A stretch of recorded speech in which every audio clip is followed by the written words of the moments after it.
So many NXT names went on to become stars on the main roster. But how about those who didn't? Honestly, folks, you'll be surprised by some of the names you've completely forgotten about since NXT's peak. Because I am Gareth, this is What Culture Wrestling, and here are 10 WWE NXT superstars you totally don't remember. Number 10, Bayley Pierce. Don't worry, folks, Seth Rollins is not the focal point of this entry. That would be crazy. Check out the fella next to him in this image. That is current TNA and ex-AEW man Ryan Nemeth on the left. He scored a WWE developmental deal in 2011, then debuted on an early episode of NXT TV in June 2012. His role? He was a backstage interviewer extraordinaire. Nemeth's WWE-ified name was Bayley Pierce. Yep, another one from the developmental name generator right there. Pierce asked the easy questions of emerging stars like Rollins, but would find his way into the ring eventually. Like buses though, all of his matches came along at once. Pierce worked 3 bouts on the same set of NXT tapings in May 2013. Poor lad must have been knackered, but probably very excited too. Dolph Ziggler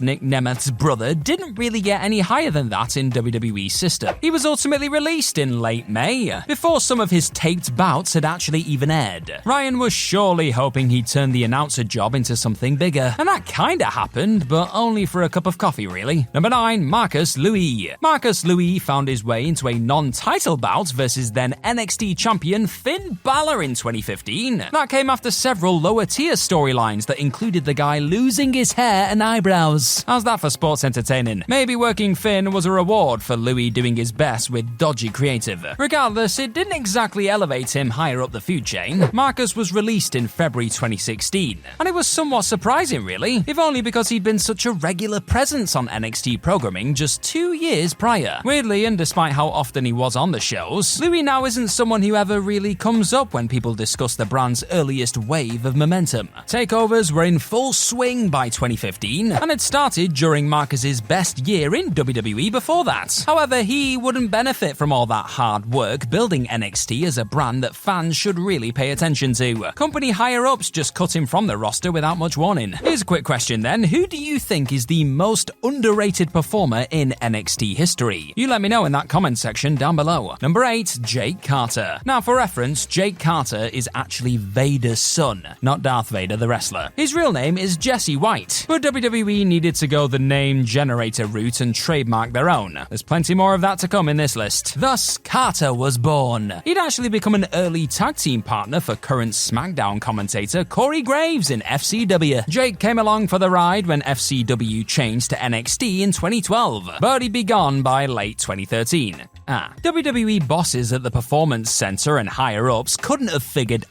Jake was going to make the leap to Raw or SmackDown in the future. I mean, they'd have probably kept him around a while longer if they thought he had potential. Oh well. Carter's final moment on NXT came with a loss to Tensai. There's something weirdly full circle about that. Tensai, or Matt Bloom, was one of the trainers at the PC who would have coached Jake. Now, during Carter's last night, it was Bloom who sent him packing. Sure he appreciated that. Number 7, Garrett Dylan. Time for another famous father moment, albeit one from outside the wrestling realm. Former NXT man Garrett Dylan is the son of singer Chris Christopherson. Yeah, now you know. He was also Scott Dawson / Dax Harwood's original partner on the third brand, but no one talks about Garrett in the same breath as the future Revival / FTR member Dash Wilder / Cash Wheeler, do they? What a shame. Dylan was a solid nuts and bolts wrestler, to be fair. All of his work on NXT fell between the show's 2012 debut and his 2014 release. Whilst there was definitely some buzz surrounding this revamp from faux reality show to developmental territory, most of the hype came when main roster WWE stars dipped a toe into what Full Sail had to offer. In other words, guys like Damien Sandow stopping by grabbed way more eyeballs than anything Garrett did. He was a goner by the time NXT blossomed into one of the hottest weekly shows in the business, and it's a bit of a shame that Dylan missed out on all of that really. Poor guy. Number 6, Oliver Gray. Quick, name me the first set of champions in NXT. Right, so Seth Rollins was the first top male champion in 2012. Paige followed suit by winning the NXT Women's title in June 2013. 6 months earlier, though, 2 Brits were celebrating with Dusty Rhodes as they became the brand's first ever tag team champions. They were current AEW man Pac, who was called Adrian Neville at the time, and UK indie star Joel Redman. He was called Oliver Gray in WWE's system, and that win alongside Neville was his finest hour in the industry. Mere months later, later, Gray suffered a nasty injury and had to be replaced in title matches by Bo Dallas, and his WWE career would never really recover. Dang it. Oliver returned to TV 1 year later in April 2014, but NXT's creative types had lost interest in him by then. Gray was subsequently released later that same month. Today, he's the answer to a WWE trivia question more than someone fans fondly remember as a key component in NXT taking brave baby steps. Cheers for checking out this list today, you awesome person. And if you're enjoying your lovely self, then hit that subscribe button down below and you will get more of these What Culture Wrestling videos in your day. Do it. Yeah, okay, good, thank you. Number 5, Hugo Knox. Hugo Knox put pen to paper on a contract in 2013, but he wasn't plucked from obscurity or the independent scene. No, he'd been a professional footballer for teams like Port Vale and Burton Albion, you know the ones, before trading playing goalkeeper for pro wrestling. WWE clearly liked his physique and thought Stuart Tomlinson had promise, because, well, they signed him up. Tomlinson was renamed Knox and debuted on NXT in 2014. He'd only wrestle one match on television. Hugo teamed with old Heavy Machinery member Tucker to face the Vaudevillains on the 2nd of March 2016 episode. All of his other bouts were either dark matches before TV tapings or on the road during NXT house shows. Didn't really get on telly much. WWE eventually cut Knox loose in 2016 and he returned to playing football. Hugo has also done some modeling work on the side to keep himself busy since leaving the company, and good for him. Will he ever be back? Well, it's doubtful. Was he memorable? I mean, the man barely got a chance to be, did he? Number 4, Dan Mather. WWE drafted up a deal for Big Dan Mather in late 2015, and he'd report to the Performance Center before hitting the NXT brand in 2016. But you probably don't remember him for anything he achieved on the third brand. Like his claim to fame was getting smashed around the place by a fired-up Samoa Joe, really. Yeah, that's about it. I mean, except for his totally random main roster run, a lot of fans have surely forgotten all about that as well. Mather was handed a spot in 2018's 50-man Greatest Royal Rumble over in Saudi Arabia, despite not doing anything of note on NXT. Admittedly, once Vince McMahon had taken a look at him in Saudi, Dan didn't do anything after that either. Mather entered the so-called Greatest Rumble at number 40, and lasted just 2 minutes before being tossed over the top rope by eventual winner Braun Strowman. After that cameo, Dan went back to working the NXT live event circuit and hoped for another big break. But it just didn't come. He eventually left WWE in 2020. Number 3, Troy McClain. Imagine being headhunted by none other than John Cena himself. That actually happened to Troy McClain, and he excitedly penned a WWE developmental contract in 2013. The fact McClain had been trained by Attitude Era favorites Rikishi and Gangrel was promising too. Surely they made sure he had a good head on his shoulders, right? This just in, WWE life is not for everybody, folks. Despite the strength of his trainers and a star the size of Cena going to bat for him, Troy couldn't gain a foothold on NXT. His motivational speaker gimmick didn't capture the imaginations of WWE fans, and no amount of support behind the scenes was going to change that. Gerald Briscoe was reportedly high on McClain and thought the promotion's top brass should bend over backwards to help him, but WWE released the rookie in September 2014 instead. Likely disillusioned, McClain worked a few matches on the independent scene before then vanishing into thin air. Just poof. Number 2, the Elely Brothers. Who do you think are the best sibling tag teams? The Steiners have to be up there, right? And so do acts like the Hardys, Harlem Heat, and the Briscoes. One tandem you won't see grace that list, though, is the Elely Brothers. Their time in WWE's sun was shorter than most thought it would be. Gabriel and Uriel only lasted between 2016 and 2018, but both seem to have all the tools needed to carve out a spot permanently. Gabriel and Uriel were big, well-muscled workers who had a look one would think WWE loved. Something went wrong though. Uriel was released first, and that derailed Gabe's run too.